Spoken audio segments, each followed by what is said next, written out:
Today I'm going to introduce you to the world of freshwater fish hobbies. Have you ever wanted to create and control your very own ecosystem? My goal is to inform you how to step-by-step establish your very own aquarium and to understand all the factors that come into play when creating and controlling an aquatic ecosystem. I like the concept of having your own ecosystem. I care about proper management of aquariums because I worked at the fish department for 6 years, teaching customers about how to create a safe and sustainable environment for fish. Before you can have a fish tank or fish, you need to have yourself a fish tank. The proper sized fish tank is important. If it's too small, you're going to have multiple factors arise. First off, you're going to get deformation. Fish is going to grow improperly inside your tank. Number two is as the fish grows, it can blast through that glass pretty easily if it's large enough. Number three is aggression. Fish will become territorial if they do not have enough space. Moving on to water, the next thing that you're going to put into your tank. When you put water into your tank, you need to treat it. You can use that using a simple water conditioner, but water from the tap has heavy metals in it, chlorine to be specific, which is used to remove anything that can create infections or parasites, bacteria, anything unhealthy for you in your water. When you dechlorinate it, it will remove it for you. Next is filtration. You will want to make sure that you're getting proper filtration in your tank.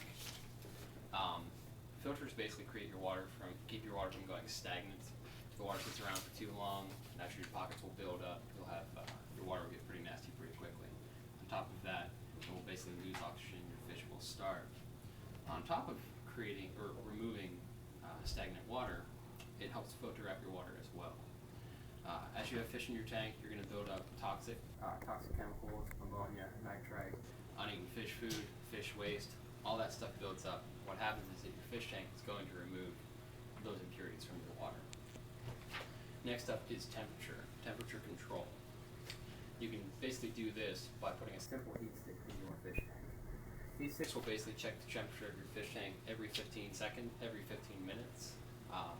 Will adjust to an appropriate level, usually a pre-programmed level by yourself. Proper fish tank temperature should be around 77 to 82 degrees. Anything higher will boil your fish, anything lower will chill the fish, slow its metabolism, and ultimately kill it. Moving on to decorations. Your tank should have plenty of hiding places for the fish. The more hiding places you have, the safer the fish is going to be. So, if a fish goes into a store from the wild, it is used to being able to have places to hide too. When you introduce hiding places into the tank, it will have a better sense of security. On top of that, it will also create a nice ambiance for your tank. A good-looking tank has good decorations inside of it. Go ahead and splurge because you're going to get out of what you put into your fish tank. Moving on to substrates. Cleaning detritus.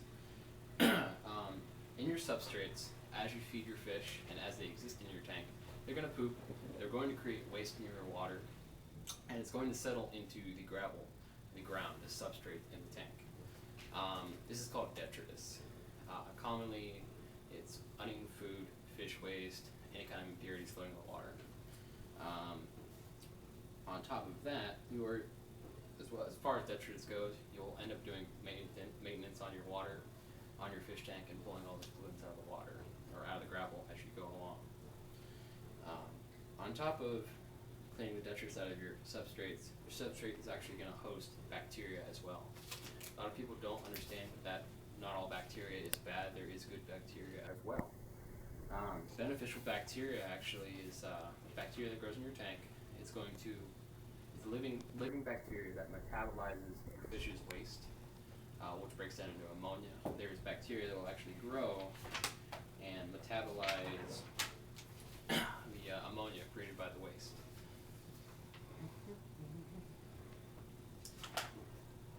All right. Moving on to putting it all together. You'll get all of your tanks. And once you have all of your equipment together, you'll basically take your tank, get your filter, your heat source, your substrates, put it all in there, put your treated water in there. You're going to want to let your tank sit for a little bit. When you set up a brand new fish tank, you're going to want to cycle it. Fish tanks that are fresh out of the store. They've only been sitting for who knows how many hours, 6 maybe. You have no bacteria in there. If you have no bacteria in there, you can't deal with the waste and all of the chemicals that are coming from your fish and fish food. So there are 2 ways you can deal with this. You can either go to the store, get yourself a bottle of pre-packaged bacteria. This will basically jumpstart your tank and get you moving quickly, or you can cycle it the old-fashioned way. Old-fashioned way meaning that you let your tank sit for 2 weeks before you put fish in there. Now that you've had your tank set up, there's some processes you should be aware of. Filtering your water, for instance. We mentioned filters earlier in this lecture, but what's actually inside the filters are 3 different components: carbon filters, biological filters, and mechanical filters. Next slide, please. Thank you. Carbon filters will basically pull out any impurities in your water, like ammonia, nitrite, nitrate. Your bacteria will deal with this, but they won't deal with all of it. All those chemicals are toxic, so you want to make sure you have carbon filters in your tank to deal with that. Number 2 is biological filters. These are usually porous stones. They basically host bacteria that will help deal with your ammonia cycle, nitrogen cycle. The last one is mechanical filters. These are basically sponges that will help pull out impurities, things floating in the water. They're just basic sponges. As water passes through them, it collects the big chunks. Carbon filters collect the little chunks, and biological filters deal with any remnants on top of that. Next slide, please. There are many pollutants that will build up inside your tank, one of which is ammonia, nitrite, and nitrate. We've mentioned this before. You want to if you don't deal with those chemicals, your tank is going to go downhill quickly. Left, we see a dirty tank. On the right, we see a tank that's actually fresh and clean, which brings me to manually cleaning your tank. Stick there, please. Thank you. You will basically perform an algae scrape on your tank. Get yourself a little algae pad, reach on in there, and actually, I'm sorry, next slide. Get yourself an algae pad. You'll reach inside the tank, wipe any algae off the wall. You get yourself a gravel vac. Gravel vacs basically are gravity operated. Once you get them going, they'll pull water through the gravel like a vacuum and basically vacuum your tank row by row. This helps pull up all that detritus that we mentioned earlier. On top of that, when you pull out pollutants from your gravel, as you're pulling water out, this is considered a water change. Water changes are beneficial to your tank in the long run. Basically help keep up the nitrogen cycle henceforth. Now that you know how to maintain your tank, you want to move on to stocking your tank. We're going to go over a couple basic fish families real quick. First of which are the cichlids. Cichlids are aggressive, beautiful fish. They have a pack mentality. There's going to be an alpha cichlid that run the tank. They're very aggressive fish. So when you're doing this, make sure you do only aggressive fish. Basically, only cichlids with it. Moving on to tetras. Tetras are a community-oriented fish. Basically will school together, play nice together, really won't have any issues. It's good fish, good starter fish, good hardy fish. Moving on to gouramis. Gouramis are a semi-aggressive fish. Although beautiful, they can be a little aggressive and should not be kept with community fish. One more oddball fish is the plecostomus. Plecostomus are tiny little black sucker fish that will help clean the tank and basically remove the algae from there.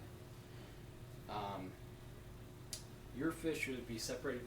When you buy fish, they are separated into 3 different categories: community, semi-aggressive, and aggressive.